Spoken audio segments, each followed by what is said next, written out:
Hello, everyone, and welcome to the Comicasters, Issue 9. I am your co-host, MC Brown. And I'm Eric Lenaburg. Filling in the doctor from our Doctor in Baseball in the Fast Pitch. We appreciate you joining us here, Always Doctor. enjoy this, MC. Special guest host here on this show, Dr. Eric, going to join us here. This is kind of our... not only post-Phoenix Comic-Con edition, we're going to actually, Doctor, because this that was a big event this past weekend as we record this. When this airs for the fans, I'm not 100% sure, but what will happen here is we are going to have a series of issues here that will feature a special comic talent, entertainment talent, the first of which on this show, great artist John Stinsman.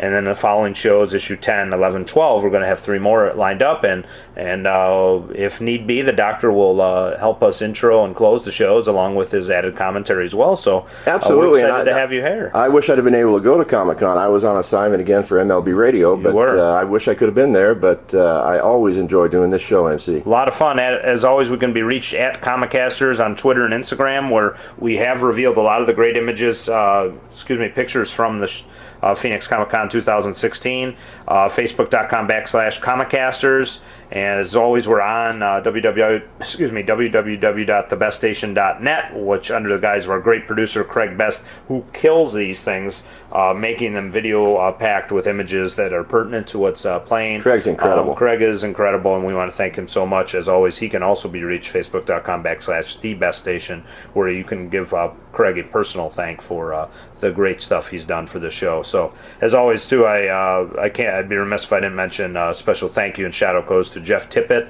for opening the doors for the Comicasters to be media there, where we were able to get these great interviews. Yeah, Jeff's another great guy. Great individual, and we appreciate him, and he's a friend of the show. And thank you, Jeff, as well as Phoenix Comic-Con 2016, the entire staff that we worked alongside with. Sean DeMembrum, I can't thank him enough for the ability for us to be on a few of the panels. Right. And I know he was running around like crazy, and I only got a chance to touch base with him once there, but great dude, as well as the entire staff. Heath Corson, which will be on a future show, he was on issue 7 with us on a Suicide Squad panel. Great show if you haven't listened to that one, but Heath is actually going to be in an upcoming issue here where we just talked to him for a couple segments. So we're excited to talk to all these individuals. We can't thank everybody involved, and what a great show that was. And Doc, you've seen a lot of the pictures from the show already. I have, and it gets me even more interested in this. Yeah, and so you're going to definitely hopefully make it one of these years. If you weren't called away, you would have been at this one. Yes. But Doc, we're going to jump right into kind of our social media around here before we get into the interview in the second part of the show. We got a great question from one of our new loyal listeners, who just jumped on board, and she had a question for the show, and she said, her name's Jen. She says, I just started listening, almost done with current episodes. I will start with one question for now. And Jen asks, how do you feel about who they picked to play the Flash for the movie? Should they have picked a guy from the show, which from the show is Grant Gustin? And good question, Jen. Yes. So, and Jen, I'll let the doctor chime in and see. Have you watched the Flash TV show? I have not yet, but Jen is leading me to want to, I'll tell you that. Okay, so yeah, Grant Gustin, having seen what I have of the show so far, season 1, obviously, of course, and season 2 is underway. I usually wait, Doc, until the end of the season, and then I'll pick it up either on Netflix or I'll make sure I catch the whole thing so I can, binge watch it, unfortunately. Right. So the thing with this one is she's talking about Ezra Miller from the new movie that's going to come out, and they switched directors, so they're keeping the universes separate, and Ezra had a brief cameo in Batman vs. Superman. Yes. And we talk about that in the previous issue, I believe issue 6. And basically with that, it's tough because you love Grant Gustin so much on the TV show, but there's a lot more involved with the movie universe, and I know that they're trying to be diverse. They're trying to get a across the board. They're trying to here we have an Israeli Wonder Woman. We have of course, Cyborg, which is African American, and then you have no Green Lantern chosen, but in 2 comics we have a Middle Eastern Green Lantern, Hispanic Green Lantern, sharing one lantern on Earth. So they're really getting diverse, which is cool to see. Aquaman is Samoan. Yes. So there's so much diversity, obviously, in life, which is reflected in this Justice League movie and in the Flash movie. So I mean, I believe I want to say Ezra is got an Asian heritage. So that's going to be part of that, but I could be wrong. I mean, he's from New Jersey. But he's got a different look, So it's like Grant looks like he's like the all-American boy, right? And Ezra's got a different look. And as you say, they're getting more diverse, and maybe this is the time to put it. Yeah. So I mean, and that's the thing. Like, I think I like to wait, Doc, and see how they're going to do before passing judgment. I know a lot of people attacked Affleck and just said no for him as Batman, but upon watching the movie. And I enjoyed Batman. I thought he was great, much better than Val Kilmer and George Clooney. Yeah, so I mean, for me, I'm willing to give Ezra a chance. I mean, I like Grant Gustin, Jen, but let's give him a chance and see what he does. I mean, he only had a cameo. His look that they showed, I don't know if that was a futuristic look or that's the look they're going for. I can't say I'm a fan of that. Maybe that will be cleaned up for the movie by the time it comes up, but we'll see. I mean, really, that just remains to be seen. But Jen, keep listening here. We want and watching too the great videos that Craig is producing with the show, and we're making strides, Doc, to get us on iTunes, so you can listen on your phone, obviously, without having that's coming up shortly. Watch. So we're going to come to that hopefully soon, so you can listen, and then hopefully come back and watch a great show that Craig produces. But huge news that's just dropping as we record this, Doc, is there's going to be a limited theatrical release of The Killing Joke. And that's something we talked extensively, a little bit of preview with our great guest, Dan Quiroga, on issue 8, the previous issue to this. Everybody's returning. Bruce Timm from the animated series is coming back to produce this, along with the returning Kevin Conroy and Mark Hamill as the Joker. So Kevin Conroy is Batman, obviously the iconic voice of Batman from the animated series. So what's going to happen is this select cinemas nationwide for one night only, Monday, believe it or not, July 25th, the R-rated animated film will screen at 7:30 and 10 p.m. at local theater time. So that's something to look forward to. I heard June 17th, maybe tickets might be going on sale from Colt Hudson, is conspicuous by their absence, Colt and Derek Ross, for this show, but we're still in contact with them as we're recording this. And Colt says June 17th that that this will be tickets will go on sale, and this is to be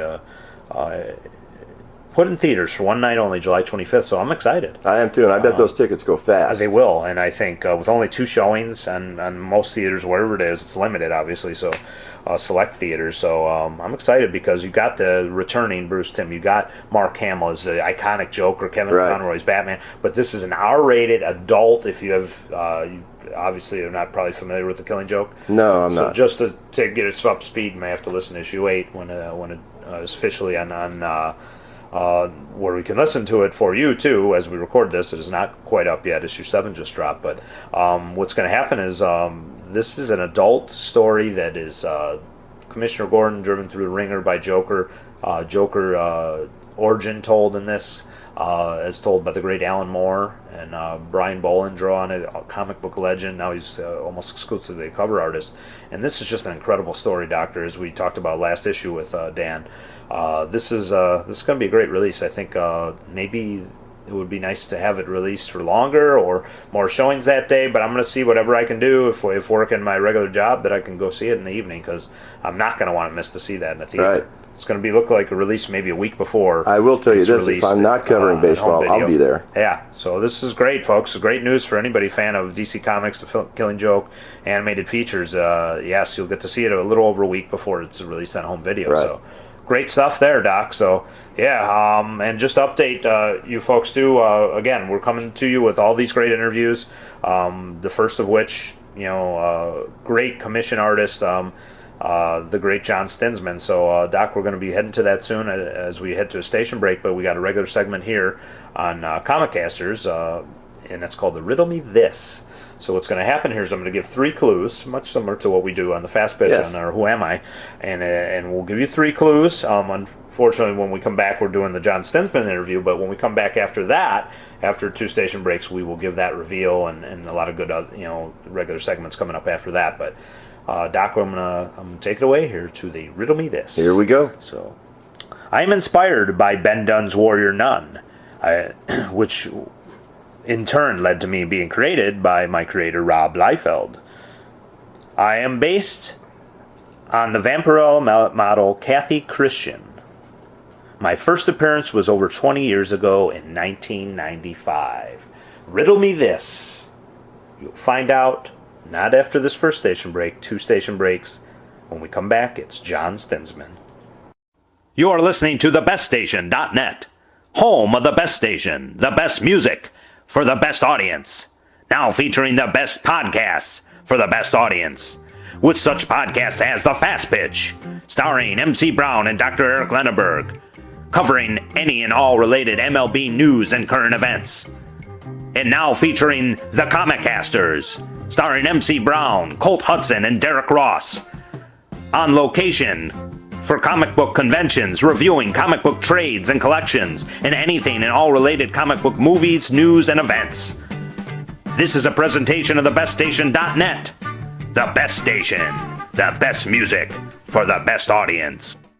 It is this week in unnecessary censorship.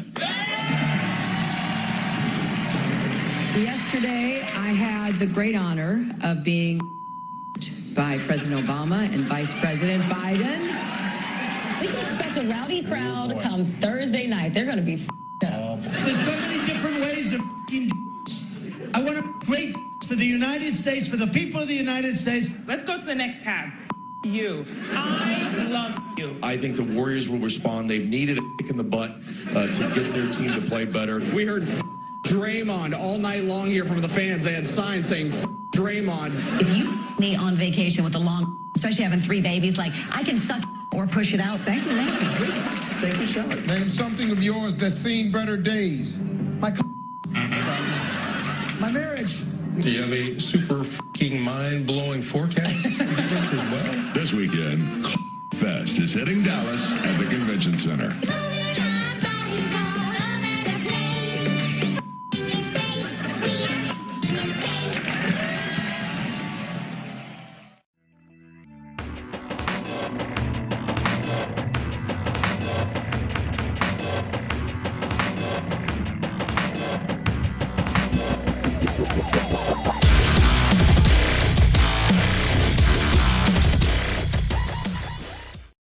And we are here at Phoenix Comic Con 2016. I'm MC Brown, and I'm here with the great comic fantasy artist John Stinsman, known for his incredible work on Evangeline and Image Comics. And we want to thank you, John, for joining us here on the Comicasters. Happy to do it. Yeah, one of the most incredible commissions artists out there right now, folks, and just happy to have him here. How have you been enjoying the con experience so far this year? It's been fantastic. People here are awesome. They're friendly. They're appreciative of the artists. It's just the Phoenix area is a great crowd for comic books. And you're local, right? Yeah, I'm local here. Yeah. I've only been doing shows out here for like maybe the last 4 or 5 years. Right. I hadn't done cons in a long time, and it's just been great. Yeah, so it's just been an incredible experience for us here. We've been doing some panels. We've met some great people, and it's everybody just like you're saying, just genuinely nice and just mostly respectful. I haven't seen any absolutely bad things at all.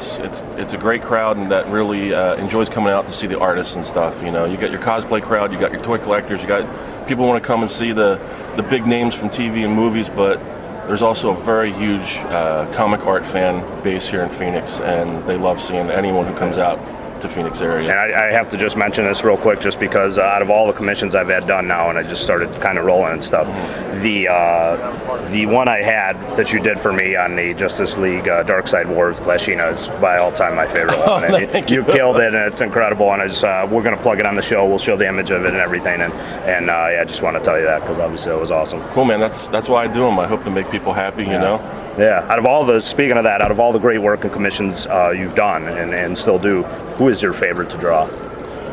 I really don't have a specific favorite. I mean, obviously, I enjoy drawing the ladies. Yeah. It's kind of become a signature thing. Just I started out in Evangeline and then Lady Pendragon, so I've been doing a lot of comic books with female leads, and I enjoy drawing the ladies. I can't say that I don't. Yeah. Men, it's so funny because I get asked to draw on so many women that when I go to draw guys again, that I find myself, erasing a lot because I'm too feminine. I'm feminizing them too much. I'm just out of sync with my male anatomy. But Honestly, I prefer to just kind of bounce around the different characters. I don't really have a specific that I like to continuously do over and over again. It reminds me of a story with Colt that we had here. He was going to have you maybe do Thanos, and he was like, "You sure you want me to do that, man?" I was like, I don't know if you remember that, but it was pretty funny. He was just like, yeah.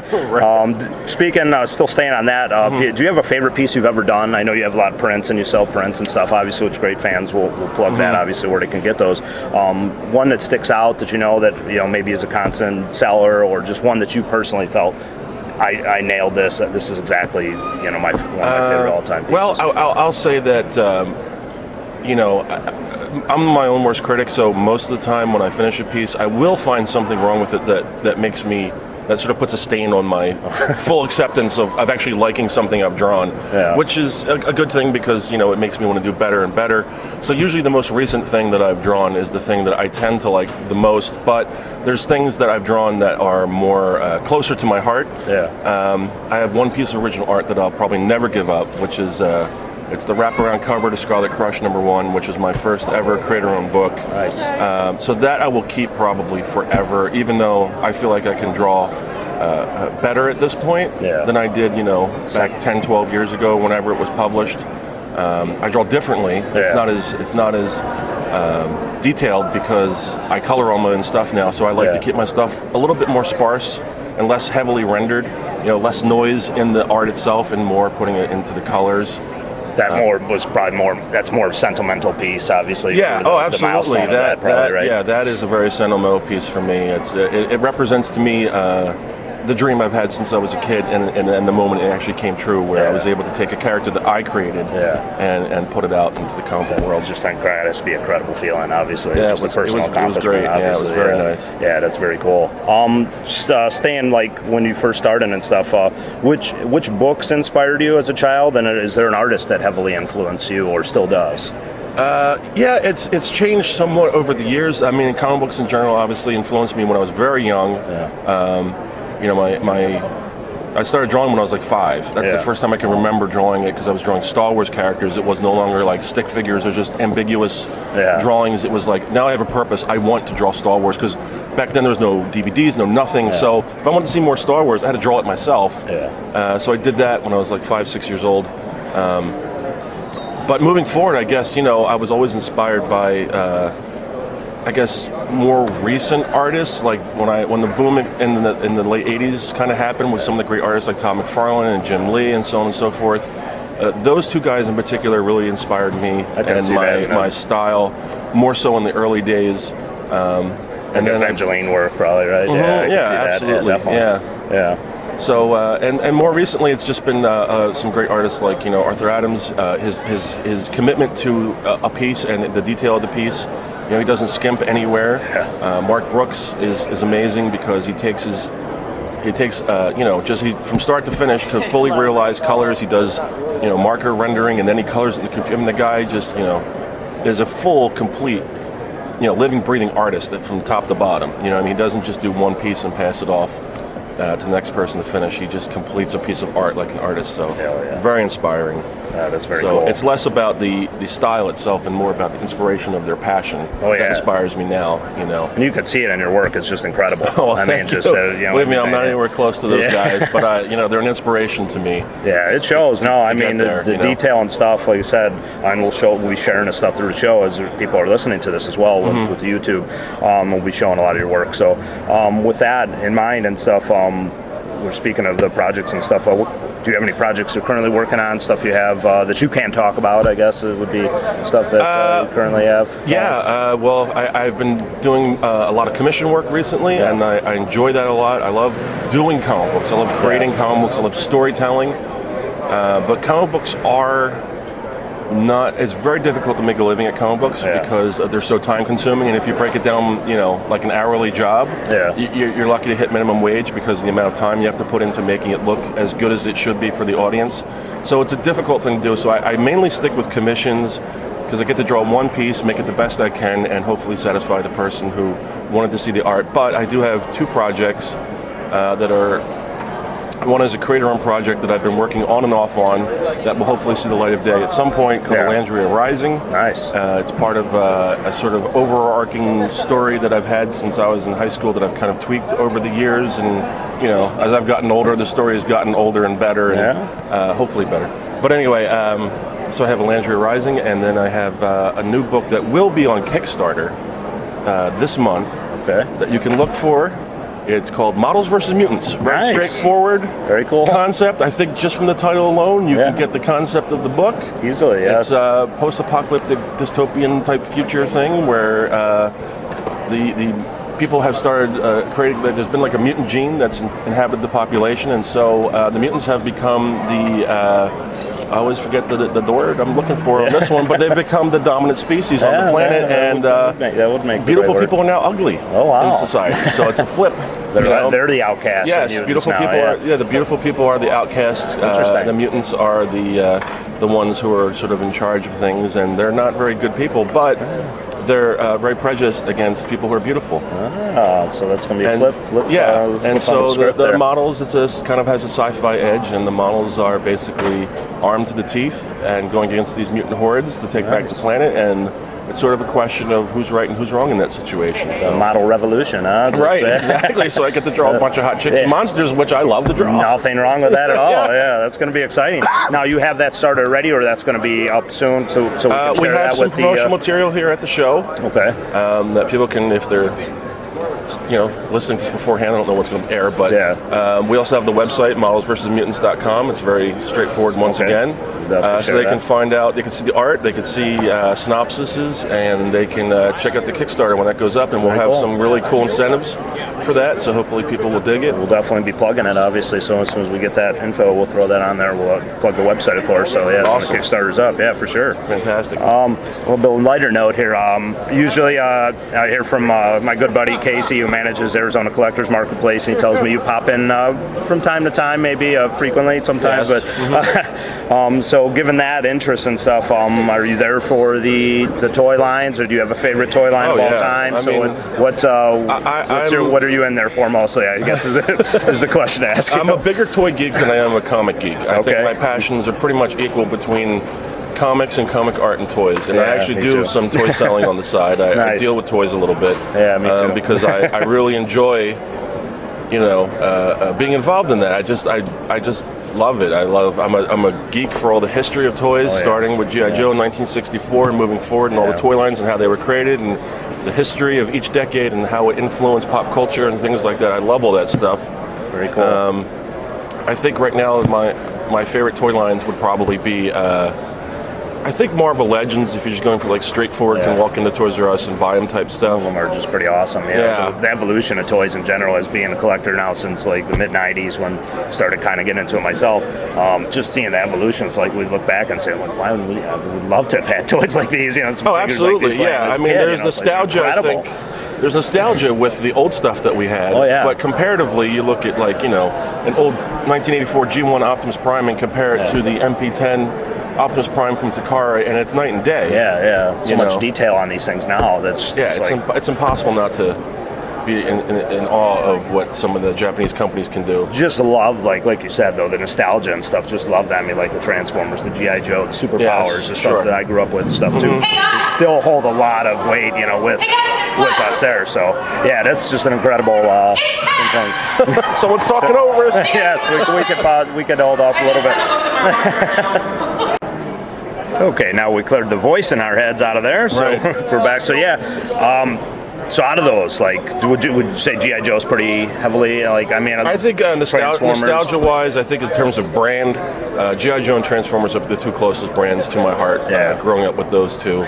Great cartoons too, Transformers cartoon to me is canon as far as Transformers go. The comic book for G.I. Joe is canon, though. The G.I. Joe cartoon pretty much sucked for me. I was not a huge fan. It's a little campy, I think, to watch now, and some of the cheesiness of it. And and stuff. But the Larry Hama and anyone who read that comic book really got an in-depth view of those characters that was never even touched in the cartoons and the cartoon series. But on the flip side, I was not a huge fan of the Transformers comic book. I just think back then they didn't have a handle on, and no knock against the artists themselves, it was just the time, but they weren't able to create the visual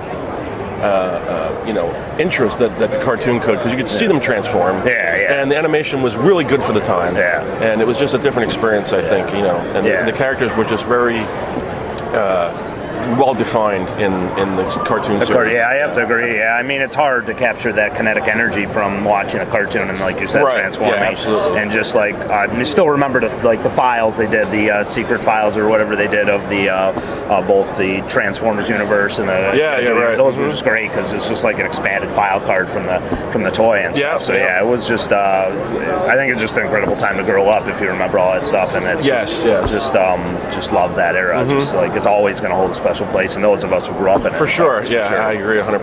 Yeah, it's just great. Yeah, so you may enter Arizona Collectors Marketplace one of these days. You might run into John Stinsman for sure. So be careful. Don't be afraid to say hello. So as we wrap this, a little bit to a close, John, we just as a staple of the Comicasters, we do our regular or semi-regular Comic Clash of the week. So just kind of get your input on that. It's kind of a character versus character, usually different companies and stuff too, and this could be anyone. But if you have specific Marvel or DC, since you draw a lot of those, using a villain theme, which we did, kind of with the Suicide Squad panel we did this previous issues of Comicasters. Is there a villain from Marvel or DC or other companies you always wanted to see go at it but never did, and who would you choose if you had one to go at it? Well, I'd have to say that my favorite Marvel villain is Dr. Doom. Okay. I love Dr. Doom. He is the man has zero confidence issues. He's not the most powerful dude. He's pretty powerful. He's got basically a suit that looks like old armor, but it's as technologically advanced as Iron Man's armor. And he can almost parallel Doctor Strange with his mystic knowledge. It's true. So he's no joke, but I think that Thanos might grab him by the head and squash him. But Doom is a brilliant person who can always outthink and outsmart everyone. So it's a good choice. That's a hard one, man. At DC, I was never a huge DC guy. I think a few villains stood out to me. I always liked Deathstroke starting back in the early days because he seems more Marvel inspired in his design and his badassery. You know what I mean? That dude was pretty badass, and to me back in the day when I was George Perez. I don't know if he's down. He's on the other aisle. George Perez obviously designed. I think he still did Taskmaster too, so very similar things. Exactly. Taskmaster is also one of my favorite Marvel guys. That dude was he's got a skull head and he can fight as good as anyone else. Oh yeah. You know what I mean? So I don't know. I'd hate to see it. Well, I guess maybe Thanos. Or not Thanos, Darkseid. Darkseid, obviously, pretty big. Yeah, I really love all the Jack Kirby Fourth World stuff. Very much. So it'd be interesting to see what Doom could do against Darkseid. That would be. Nobody has said that out of the both our panels and a couple of people who said so. That's a pretty intriguing matchup. I think Darkseid is very much used to being able to wipe anyone out immediately, and he would probably underestimate Doom a little bit too much, which might give Doom an edge. Yeah, that's possible. Right. Dr. Doom, I think in some aspects people forget how intelligent he is and how smart he is, rivaling Reed Richards. Absolutely. Yeah, not only that, he's super conniving. Yeah. You know what I mean? Yeah, like you said, just the arrogance, might be his downfall, but he could back it up. He's Dr. Doom after all. So that would be an awesome matchup, I think. Yeah. When a guy beats you to the ground and says, "I am Doom," that's pretty much all you need to know. That's the exclamation point for sure. He's like, "You're a fool. I am Doom." That is for sure. Just that would be great. So we'll put all these suggestions up, including John's up when we get all of the Comic Clashes up, and then the fans can vote, and we'll discuss it on a future show. Awesome. As we also get going on Comicasters, we always try to finish the show with a new segment called Recommended Reading. So past or present, whether it's trade or current series out, is there anything that Mr. John Stinsman recommends to fans currently? I'm not completely caught up on the current stuff. I will say that I really enjoyed. Now his name's going to fall right out of my head, even though I love his stuff.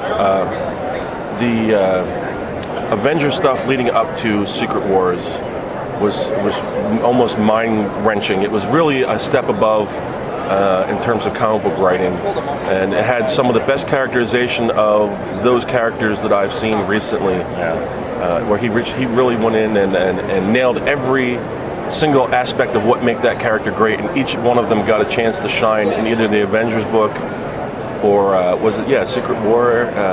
And then there was the other crossover. I don't know. That crossover where all the aliens invaded Earth and stuff. Yeah, I'm sorry, I sound like a buffoon, but it is early, and I am drinking coffee, so it's going to get better. Yeah, that's true. But you know, was it the Kree? It was the not Infinity War, but it was the one I think like Kree.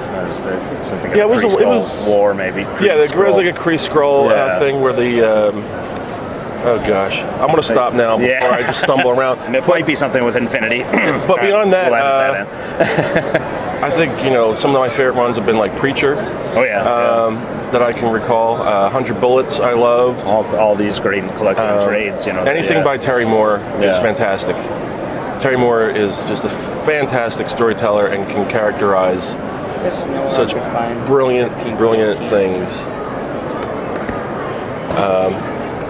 So yeah, I don't know. I mean, there's a lot of great stuff out there, and I'm sure if I had from my childhood, I love ROM, Micronauts. Those are my two favorites. Cool. Yeah. I don't know if I'd recommend them at this point because they're probably pretty dated, but they have a personal place for me. You might find them somewhere in the back issue bin somewhere. Yeah, sure. Definitely. John Stinsman recommends those, so if you see them, pick them up. Absolutely. Yeah. So as we wrap it up, as the fans are trickling in here, John, finally, where can fans follow or reach you if they want to buy a print, a commission, besides at a con, of course? Where can they find you online? Well, I'm not a huge social guy, social online person. Unfortunately, I'm not good at it. Yeah. I think to do it, but then I'm like, nobody cares. I'm not going to show a picture of my lunch or, whatever it is that people usually do. If I have a piece of new art that I'm particularly proud of, I'll put it on my Facebook page or my DeviantArt page. So on either of those two, if you look up my name, you'll find me pretty easily. We'll run that plug, obviously, for you. So those two places. And then I accept commissions there as well. Okay. So I am always running behind, always running behind. So hopefully people have patience with me as I deal with my day job type stuff.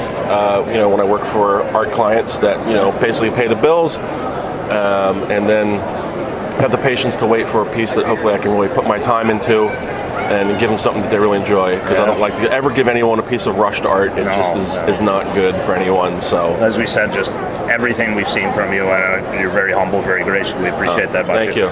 It's just incredible. So if you do get a commission from John, you will get an awesome piece, and he puts a lot of time and detail in it, and we appreciate you coming on and joining us, John. Sure. It's been a pleasure. Glad to be here. Thanks for having me. Yeah, thank you very much. All right, man. And again, you can be reached John, JohnStinsman, Stinsman, John Stinsman. So follow him, DeviantArt, Facebook, and thank you very much, John. Thank you. Cool, man. Thanks. Thank you. The best station. The best music for the best audience. Hey, this Christmas party is getting a little too quiet. I think it's time we liven it up with my favorite Christmas gift, Mr. Microphone. Hey, what's that? Well, you set the dial on your FM radio and testing. I'm on the radio. These kids are having a fabulous time with Mr. Microphone, the cordless microphone that actually puts your voice on the radio. There are no attaching wires, so you're free to move around. Broadcast over any FM car radio. Hey, good looking. We'll be back to pick you up later. You can broadcast in mono or with two or more radios in stereo. Yeah. Professional entertainers use Mr. Microphone for rehearsing. And you can too. It's practical and great fun for the whole family. And for only $12.88, they really make great Christmas gifts. The perfect Christmas gift at Walgreens, Woolworth, Woolco, Osco, Venture, Weebolts, Montgomery Ward. Scientists in Switzerland announced today that they have been able to make mice fart by holding them upside down and tapping them on the stomach with a pencil.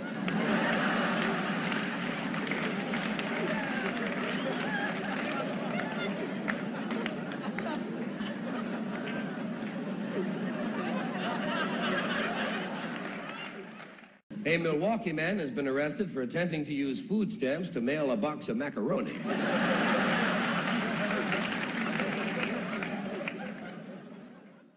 An earthquake has struck the maternity hospital. 3 people were killed. However, 6 people were born.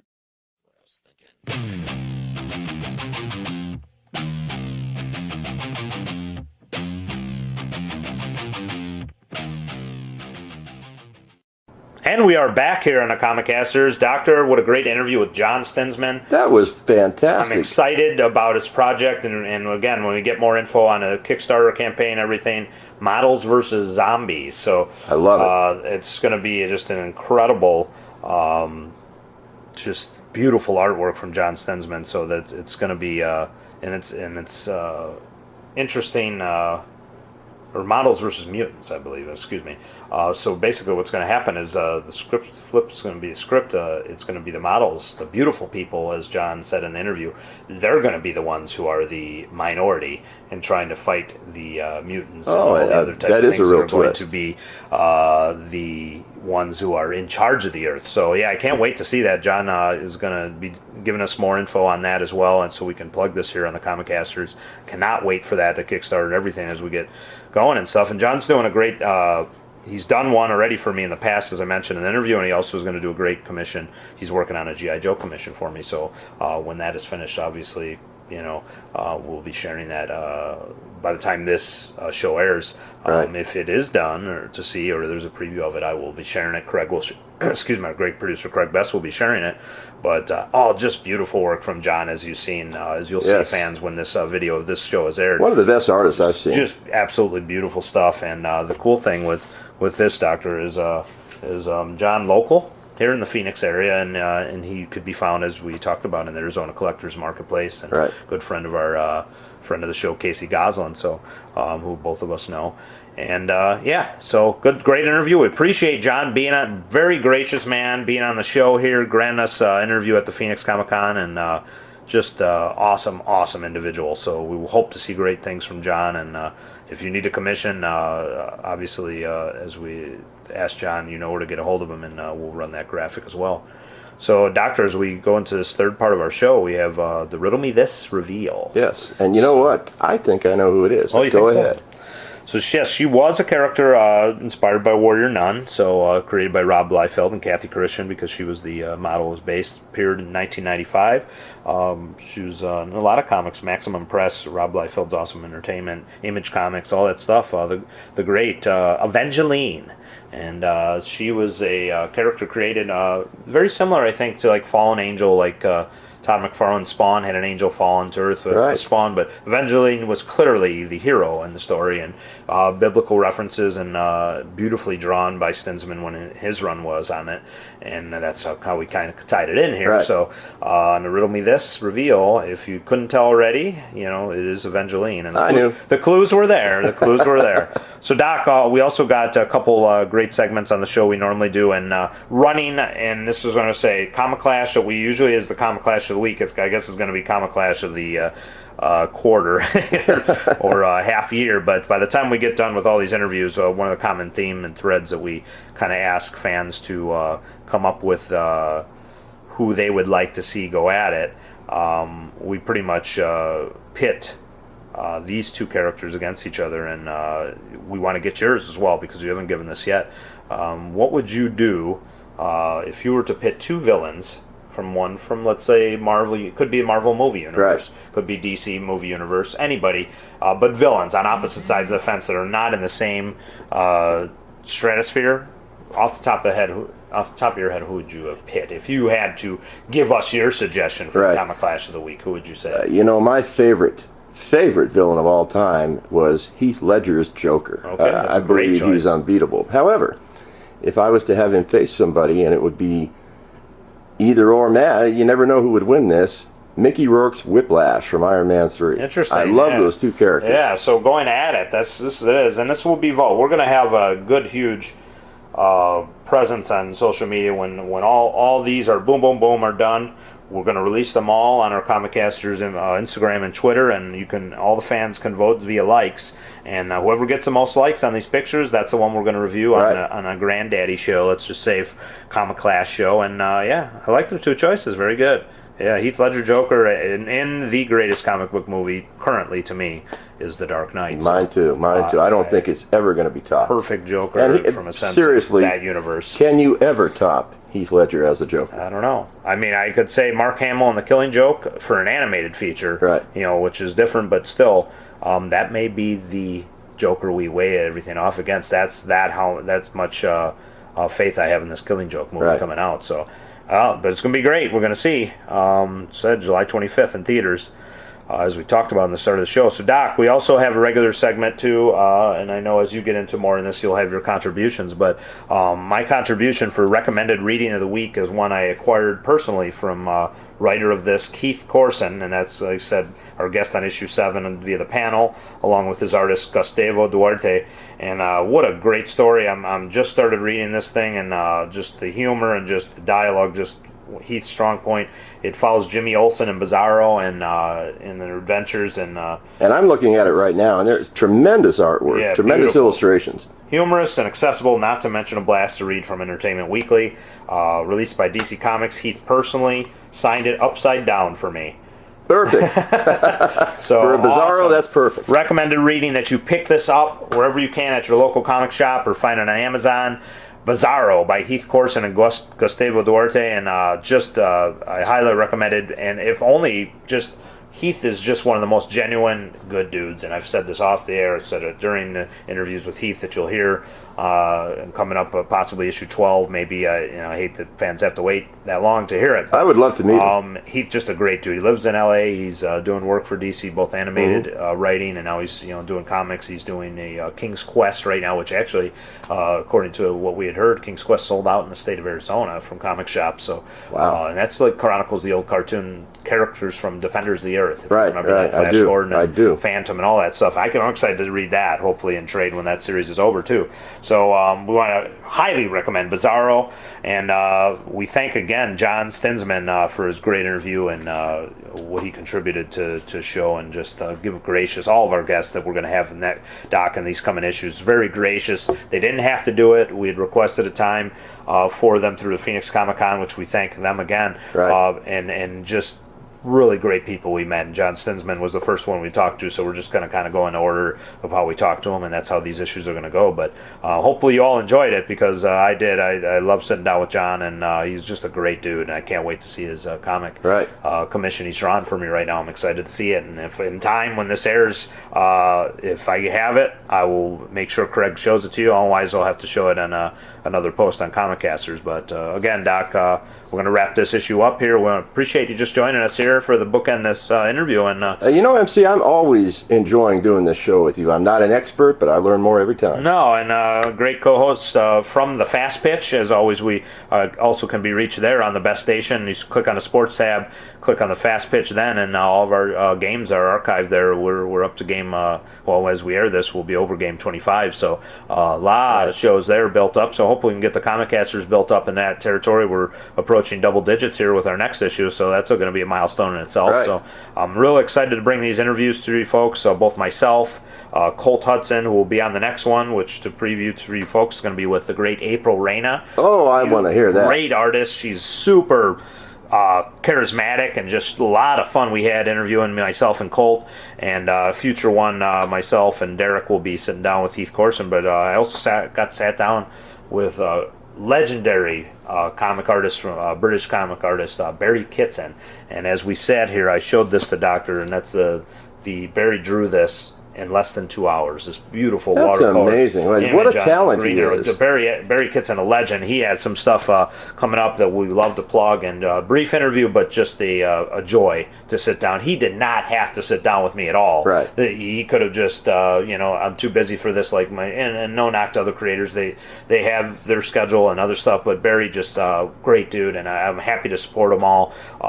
John as well. April, I made sure that I took care of them as they did me, and I'm rewarded with just a beautiful piece of artwork. That is here. A beautiful piece of artwork. So I'm excited to bring that one. That's going to be coming up too soon in issue 11. So a lot of great people coming up, Doc. I just want to thank you again for joining us. You're welcome, and I enjoy it, like I said. As always, at Comicasters on Twitter and Instagram, Facebook.com/Comicasters, on the Best Station. Click on that link to the Comicasters right on thebeststation.net. Click on the link Comicasters. All of our shows are archived, and you can pick whichever one you want to watch. Right. All the stuff's there, and that's courtesy of Craig Best, so please thank him as well. And Doc, we're going to wrap it up. We appreciate you joining us.